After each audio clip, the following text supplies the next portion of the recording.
Pernah merasa hidup ini tidak adil? Sudah berusaha keras tapi tetap gagal? Sudah tulus tapi tetap disakiti? Sudah sabar tapi tetap diremehkan? Kalau kamu pernah merasakan itu, mungkin kamu sedang membutuhkan satu hal. Bukan motivasi kosong, tapi cara berpikir yang benar. Hari ini kita akan membahas satu filosofi kuno yang sudah bertahan lebih dari 2000 tahun dan masih relevan sampai hari ini. Namanya Stoikisme. Filosofi ini dipraktekkan oleh seorang budak yang menjadi filsuf besar seperti Epictetus, seorang kaisar paling berkuasa di dunia saat itu seperti Marcus Aurelius, dan seorang negarawan seperti Seneca. Dan anehnya, mereka justru mengajarkan satu hal yang sederhana. Kamu tidak bisa mengontrol dunia, tapi kamu selalu bisa mengontrol dirimu sendiri. Mari kita masuk lebih dalam. Stoikisme dan filosofi hidup yang lahir di Yunani kuno didirikan oleh Zeno of Citium. Intinya sederhana. Bukan kejadian yang menyakiti kita, tapi cara kita menilai kejadian itu. Kehilangan pekerjaan, itu fakta. Merasa hancur, marah, dendam, itu interpretasi. Stoikisme tidak mengajarkan untuk menjadi dingin tanpa perasaan. Stoikisme mengajarkan untuk tidak dikendalikan oleh perasaan. Karena orang yang mudah tersulut, mudah dikendalikan.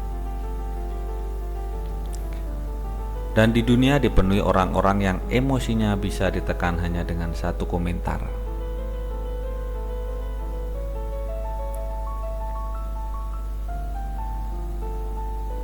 Ini adalah konsep paling penting dalam Stoikisme. Ada hal yang bisa kamu kendalikan, ada hal yang tidak bisa kamu kendalikan. Yang bisa kamu kendalikan, pikiranmu, sikapmu, tindakanmu, dan responmu.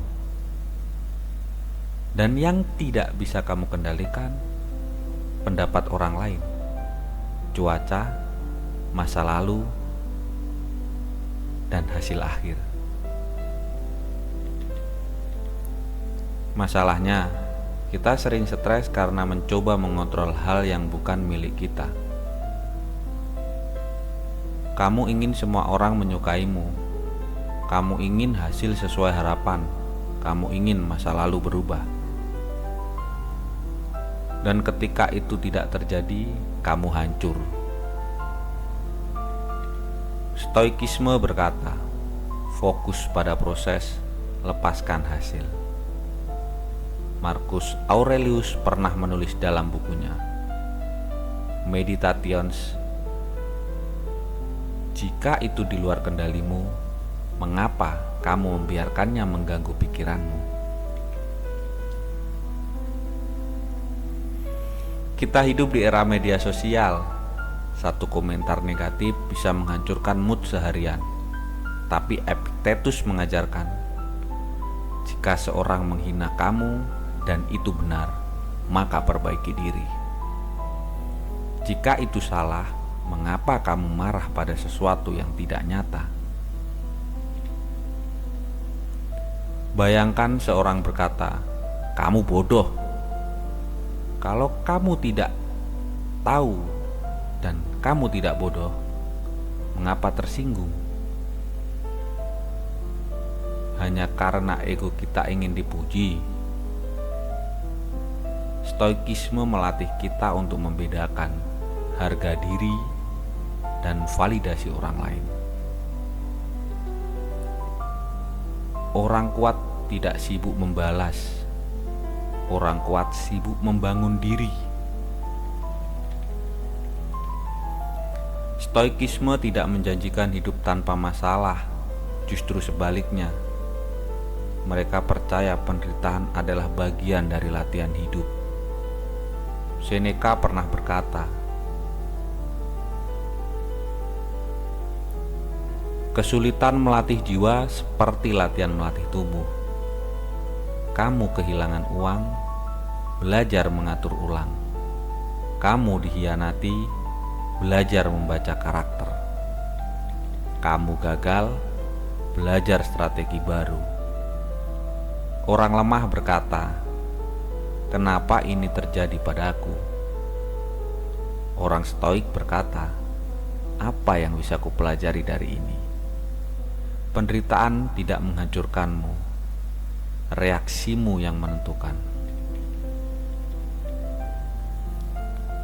Ada satu konsep stoik yang sangat kuat, memento mori, artinya ingatlah, kamu akan mati. Bukan untuk menakut-nakuti, tapi untuk menyadarkan. Kita marah berhari-hari karena komentar, padahal hidup kita terbatas. Kita menunda mimpi, padahal waktu tidak pernah menunggu. Marcus Aurelius, seorang kaisar paling kuat saat itu,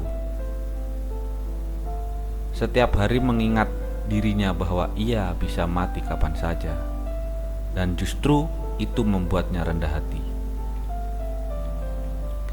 Kalau hari ini adalah hari terakhirmu, apakah kamu masih ingin membalas komentar atau memperbaiki hidupmu?